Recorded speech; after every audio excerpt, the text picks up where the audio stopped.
জীবনী নিয়ে আলোচনা করব। কোন ধরনের বাহ্যিক আলোচনা আমাদের করার মতো কোনো অবকাশ নাই। তারপরেও আমরা যেহেতু পালাগানে দাঁড়িয়েছি, মাঝে মাঝে দু একটা আলাপ সালাপ করবো আর কি। আমার কাছে প্রশ্ন রেখে গেছেন, পালা থেকে একটি গান করে চেষ্টা করব জবাব দেওয়ার জন্য।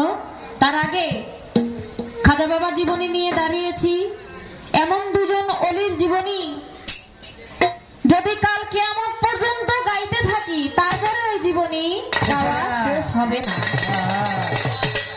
আজকে রাত্রিটুকু সময় পেয়েছি, যতদূর সম্ভব চেষ্টা করব আপনাদেরকে কিছু তথ্য, কিছু আত্মার খোরাক দেওয়ার জন্য।